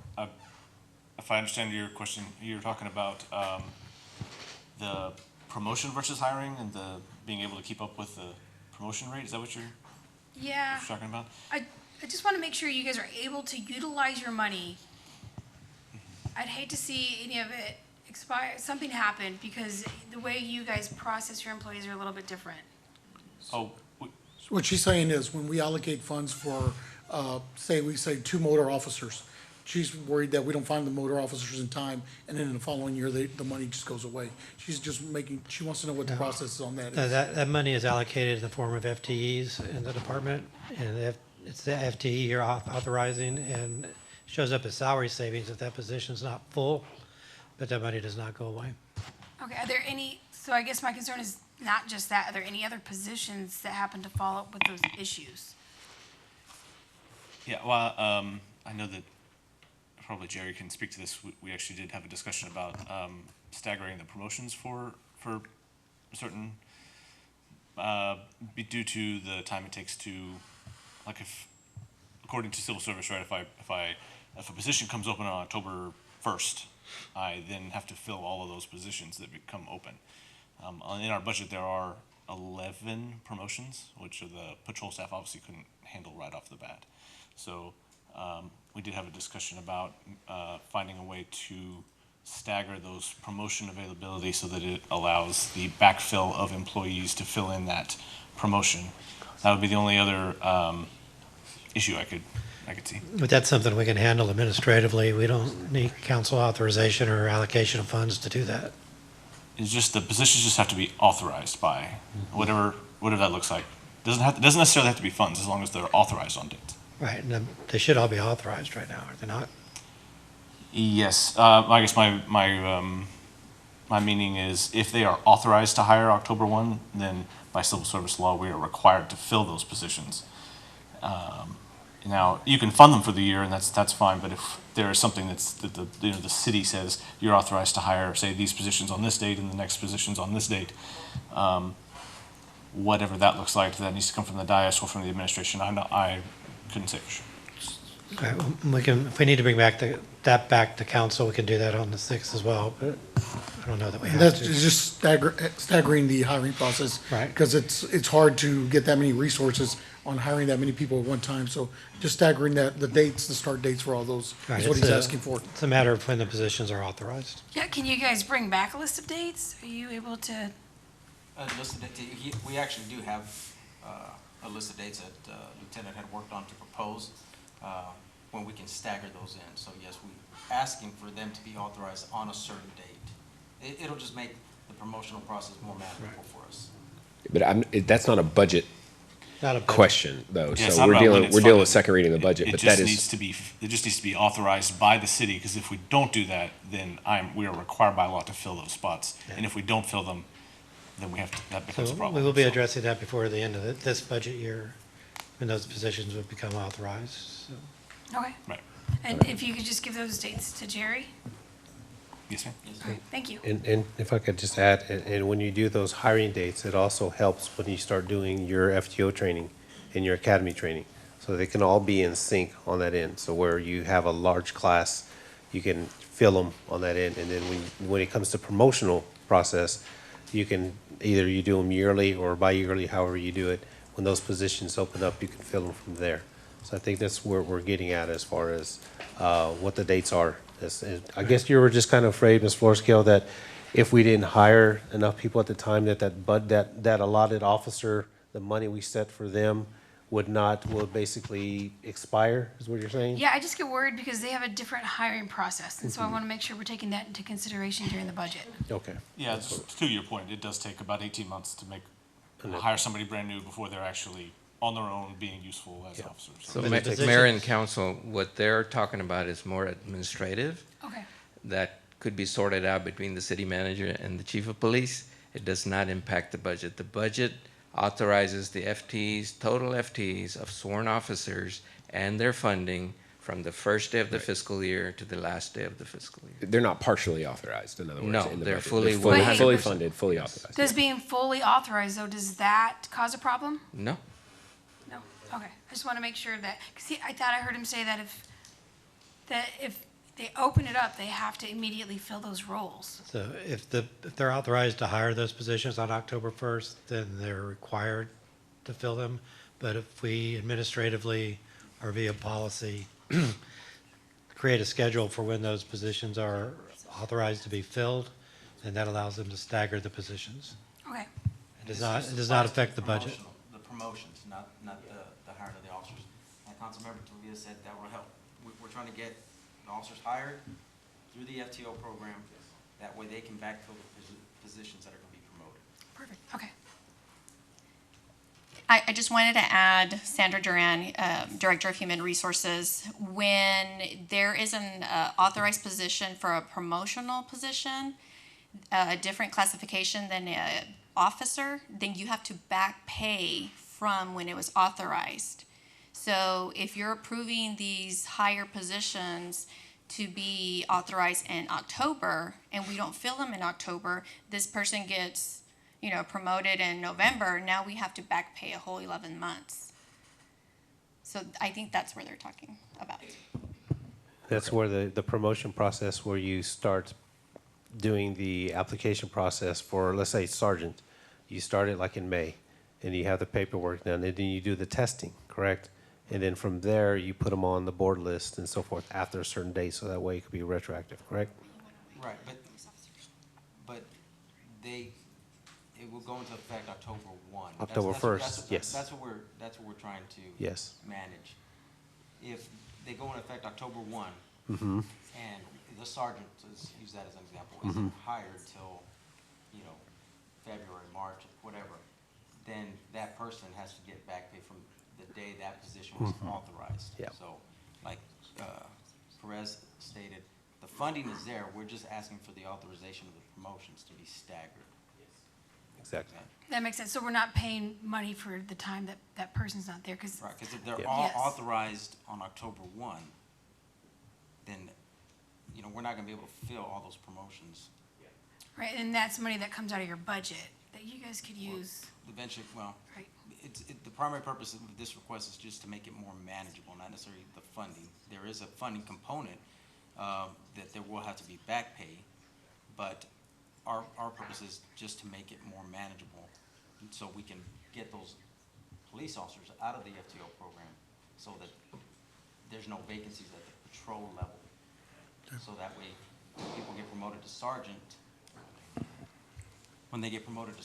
there's a position there to backfill it. There's nobody still in training. Yeah. Right, but this is not a budget question. Yeah, It's not, so- but no. so- All right, sorry. You know what y'all need, and you're working with Jerry. If y'all need anything from council, just come back to the dais, please. Thank you. Okay. Okay, Thank you, sir. thank you. Yeah, All right, does anybody, before I motion on the budget, again, is there anyone, one more? Still, you have more to go? I have a laundry list. Okay. So, sorry, I was reading this budget, and I just want to make sure we're bringing things to light. And so one of my questions I wrote to Perez about was the CIPs. And so I realized $12 million of our general funds go to CIPs. And first of all, this is not for this year, this could be for next year, hopefully. $12 million for CIPs to me is not a significant amount of money. And so for future, I would like to see more of our CIPs or general fund go to the CIPs. So we don't get into a situation where we're spending $294 million on a bond. And so I will say that out of the $12 million out of our general fund that goes to the CIP, I was surprised to learn, I guess I didn't really see an amount on it, but $8.8 million is going to be allocated to the 104 North Burleson. And as much as I want that building to be nice and beautiful, I just thought that was a lot of money compared to what we're putting into other CIP projects. And so I do have a question about the citywide beautification projects. That's going to get $500,000. I was wondering if we already have that money allocated to projects, or is that for the future for us to figure out?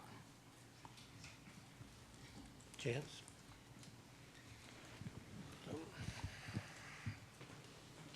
So, Councilmember, we allocate $500,000 a year for beautification projects. So at the beginning of the year, Chance and the city manager, they will identify the projects that they will work on and during that fiscal year. So I think Chance is here. Yes, sir. Chance Padilla, Division Manager for ES&T. We've actually got a lot of work going on with Brightview. A lot of it is actually held up by the drought right now. We've got roundabouts, we've got trees being planted on Marketplace. The same thing on 1626 and irrigation. I actually have a change order I need to get with Jennifer to add to September 6th for a civil engineer to be added per text dot. So a lot of that's just held up now from irrigation drought issues and planting when that's appropriate. You gave us some information that showed that it might be a better idea to go with Brightview than to more employees. And so I guess my only concern is if it's better to use the third party, how do we justify having the department? Correct. The paperwork that I had sent you was an actual incorrect on my part. What I was to understand was to put in full staff to replace Brightview for full-time rather than the amount that they're here. So they're only here once every other week. And they send that amount of staff out to handle that extra amount that we don't have the staff to cover. But what you're not getting with them is the staff here every time there's an incident, any kind of road blockage or anything like that. You're not going to be able to pull an outside entity like that to do anything on the spot. They're not going to be able to do that. Their scheduling is too many weeks out in advance. So actually getting rid of the ES&T staff would actually hinder quite a bit of the work that's done on a weekly basis.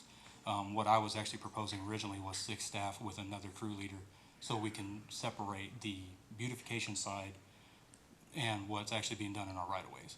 And what that was to do was to allocate those guys directly to that rather than having to separate them and pull them apart from the full staff that we have now. So with only 3 people coming in, I believe that was what was approved.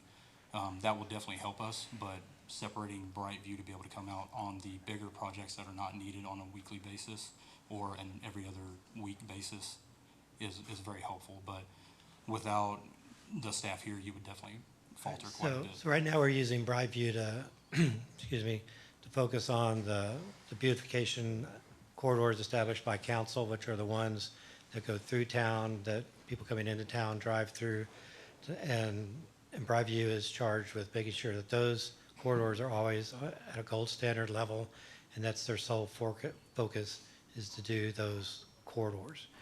We have our environmental trade and services staff that have other places that they go to on a routine basis to make sure they are also at that gold standard, but they are also on standby if there's a storm, that they can go and they can clear debris from a storm. If there's a drainage ditch that needs to be cleared. If we have an event that needs extra manpower, those crews and equipment provides us with flexibility to move around and handle other things that come up throughout the city.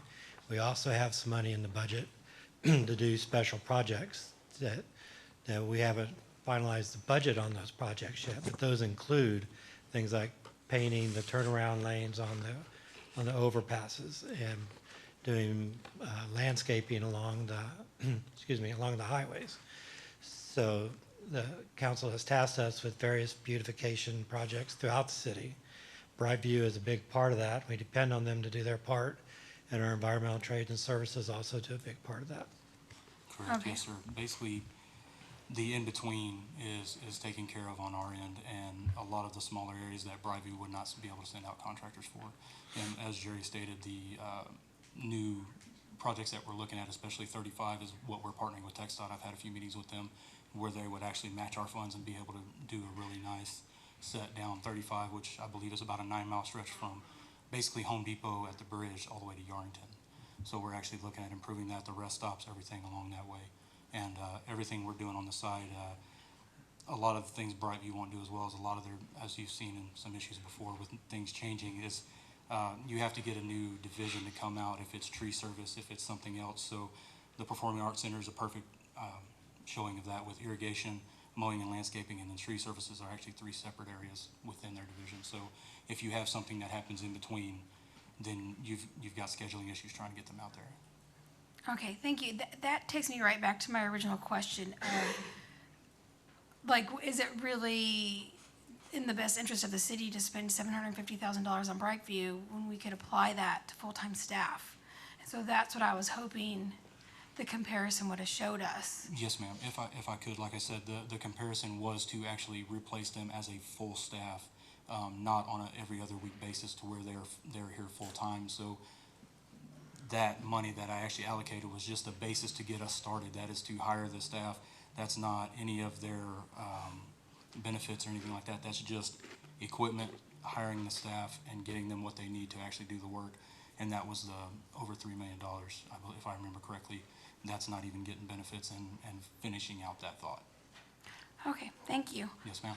On to the next one. Number 6, Perez, on my email list.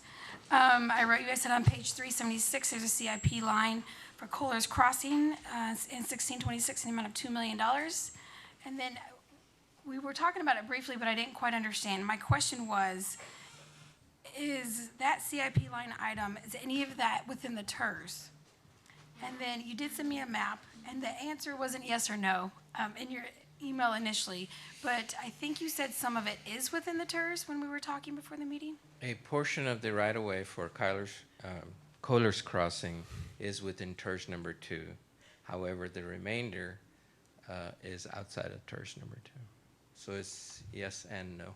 So how does that get expensed if some of that is inside the TERS and we're using CIP funds for that? So currently, Kohler's Crossing is budgeted in the Street Improvement Fund, which is not from general fund and not from TERS number 2. The source of funds for the Street Improvement Fund is from adjacent lane mile fees. That's where it's accumulated.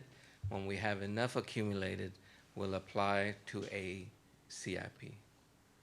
All right, okay, and then finally, I asked you about the $70 million line item, which it states it was from the 2022 road bond. And then when I asked you if that was an estimated amount, assuming the bond passed, you said yes, but is this, and then I said, is this amount already allotted for projects in the budget? And you said it is a placeholder in the CIP spending plan contingent on voter authorizations. So I guess I just want to know the 70 million that's in the budget for CIPs, for the possible amount that we can get. It is budgeted for some of the things that we're going to do as far as CIPs?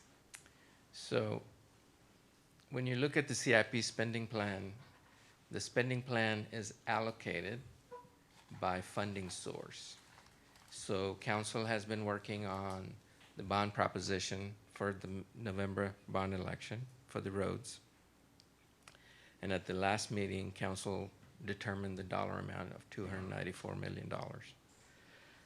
So since you're adopting the budget now, we have to have a placeholder for appropriations should citizens approve that bond proposition. So that 70 million is a placeholder, not specifically assigned to any specific roadway. We will do that once the voters authorize. If the voters do not authorize, then that project goes away. There's no money to spend. Okay, so I know we just approved the 2020 park bond. So that's been 2 years, and so I guess I'm just curious, if we waited 2 years for the park bond, why would we allocate the 70 million that we're probably not going to put out for bond for another year or two? We didn't wait 2 years for the park bonds. They were appropriated the year the voters authorized. Right, but we didn't authorize for them to go out for bond until this year, correct? Right. So if you recall, council's direction to staff was minimize the property tax rate impact. So we were strategically postponing the issuance of the debt such that it doesn't impact the property tax rate. We were borrowing internally until such time that those projects needed enough money that we couldn't borrow internally. So that's how we were able to postpone or defer the tax rate, as the same for the public safety center building. I'd like to add regarding the parks bond is that we had our 10 million and we were waiting on the county to match our 10 million, which finally came through, and now we're moving forward on those projects. I just remember like some of the bonds that we approved, and I know there's like kind of a waiting time because the $8 million that we used for the La Verde area was, we did it internally as well too, correct? That's Okay, so just my understanding is we don't normally wait to put out the bond. We do that sooner than later, or do we usually wait? depending on the project and what council's direction is to staff. If you recall, for the Public Safety Center, council's direction to staff was to begin the design. We did that before the bond authority, and that was funded by general fund with the understanding that once the bonds were authorized and issued, that the general fund would be reimbursed. Council adopted a reimbursement resolution to reimburse the general fund. So it depends on individual projects and what council directs staff specifically to do on that spot, on that project. Thank you.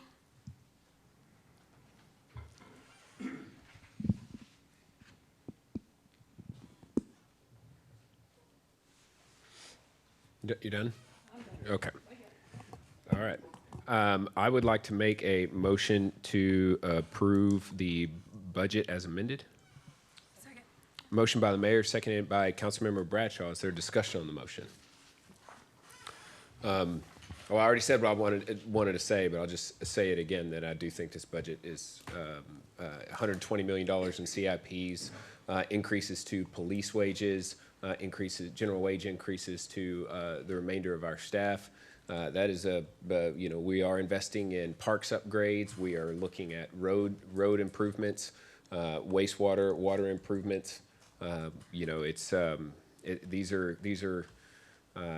exciting times. I think that the city is starting to grow up and trying to, as best as we can, to emerge as leaders in Hays County.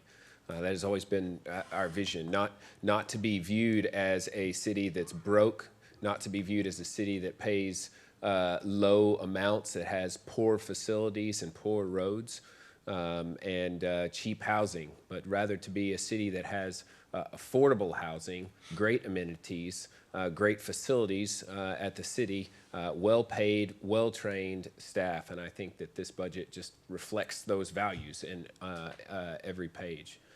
So those are my thoughts on this budget. It is a historic budget.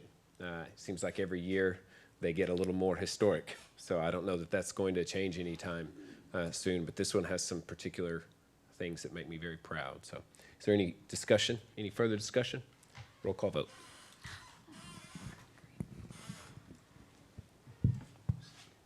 Flores Kale, Aye.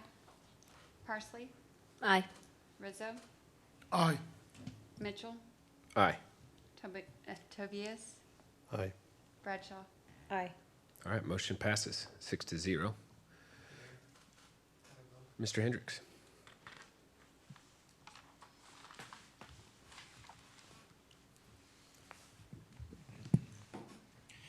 Mayor, Council, for the record, Jerry Hendrix, Acting City Manager. I just want to echo everything that the mayor just said, and then some. On Sundays, I usually spend part of the evening looking through my emails, my calendar, and my tasks, and kind of mapping out in my head what the next week's going to look like and try not to be overwhelmed. This Sunday, I was looking at that, and I saw Monday's meeting to approve almost $300 million in investment in our road infrastructure.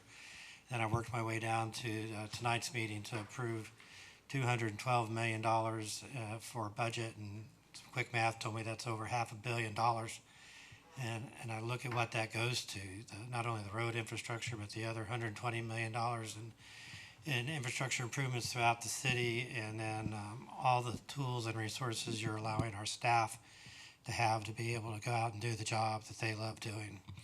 And in case you're wondering if they're appreciative or not, I like to ask you to look behind me and see the Stronger with Kyle, or Stronger Together. Stronger Together Team Kyle t-shirts.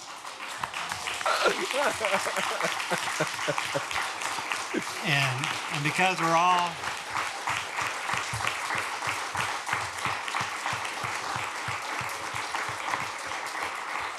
all Team Kyle, and that includes you guys, you have shirts on your chairs as well. And just on behalf of the staff, I want to say thanks. We're up to the challenge of this year and can't wait to get started. Thank you. Thank you all. We're going to vote on the tax rate. There it is. We're going to vote on the tax rate next. Second reading, approve an ordinance of the City of Kyle, Texas, fixing the ad valorem tax rate, property tax rate for fiscal year 2022-2023 at .5082 per $100 of taxable assessed valuation, providing for the levying of ad valorem taxes for use in support of the municipal government of the City of Kyle for the fiscal year beginning October 1, 2022 and ending September 30th, 2023, etc. I'd like to make a motion to approve. Second. Motion by the mayor, seconded by Councilmember Flores Kale. Is there discussion on the motion? I don't have to roll call this one, do I? The tax rate? Yes, sir. All right, roll call vote. Mitchell, Aye. Flores Kale, Yes. Bradshaw. Aye. Tobias, Yes. Parsley, Aye. Rizzo. Aye. All right, motion carries 6-0. If there are no objections, we're going to take 13-minute break. We will reconvene at 7:40.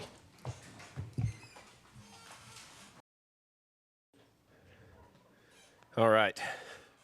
It's 7:42. I'm going to call this meeting back to order. Next up is discussion of possible action regarding a credit card expense policy.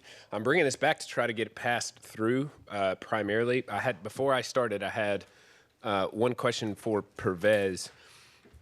We have a credit card policy that you've proposed that the committee looked at, and then there's been discussion about an expense policy as well.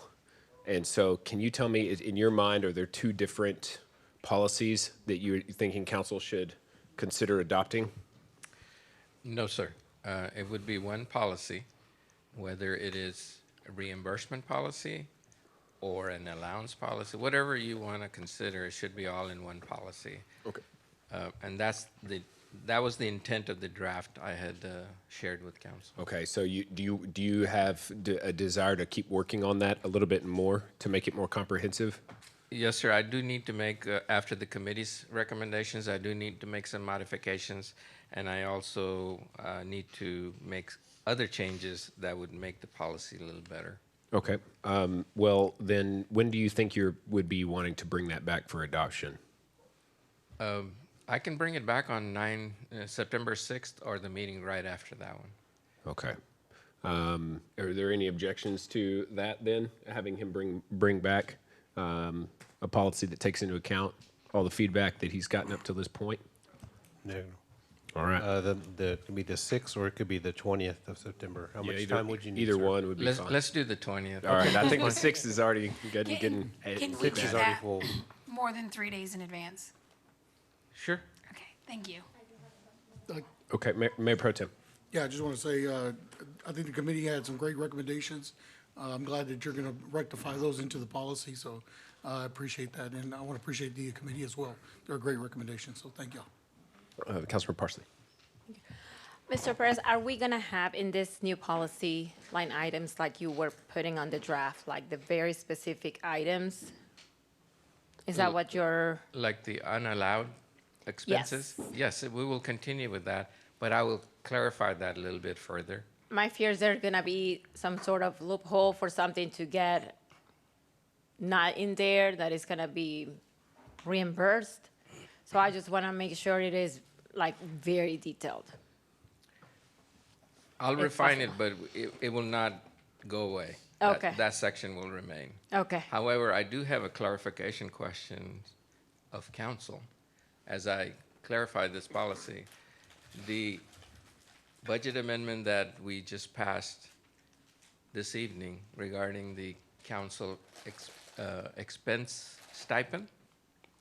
So does that mean that covers what type of expenditures? Mileage reimbursements or office supplies? Because I will have to tweak the policy to make sure we're not duplicating. my understanding was that will be the compensation that council gets. If there is a line item that is on the unallowed things in, like, let's say, if, correct me if I'm wrong, if I were wanting to purchase my paper with that amount, then I wouldn't seek reimbursement for that. Is that what you're asking? Yes, yes. Okay, yes, no, I don't think that will make sense. Okay. Okay, but to address your question, so the mileage reimbursement for 3510, that would be taken out, correct? If the intent of the stipend is to cover those expenses, yes. Okay, so I see that there's two amounts that kind of add up to the 6,000. And that would be subscription and books and then mileage reimbursements. And that would be short $90. So the line item, council member, I had in mind to adjust to make it a net zero was because I got the impression that y'all thought the food and meals was too high. I was going to straight go to that line item and Perfect. adjust that. So then we just can't put food items on the credit card. You can. It's just credit card is just a form of payment. So if your budget is X amount, you can either use your credit card to spend. You can spend your own personal funds and seek reimbursement.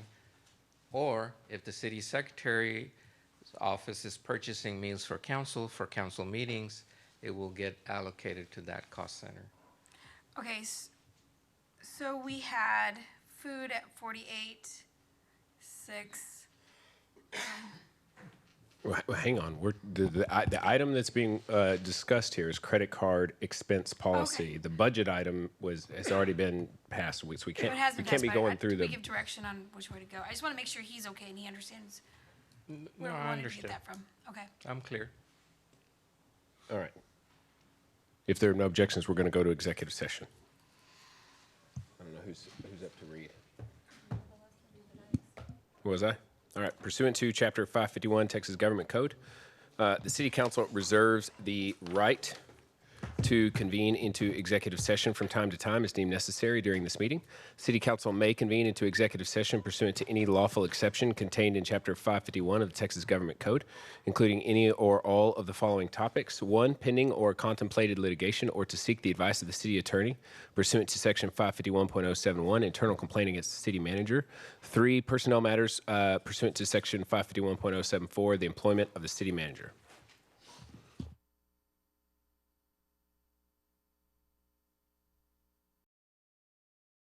56 p.m. There's no action taken during executive session. There will be no action taken now. Motion to adjourn. We are adjourned.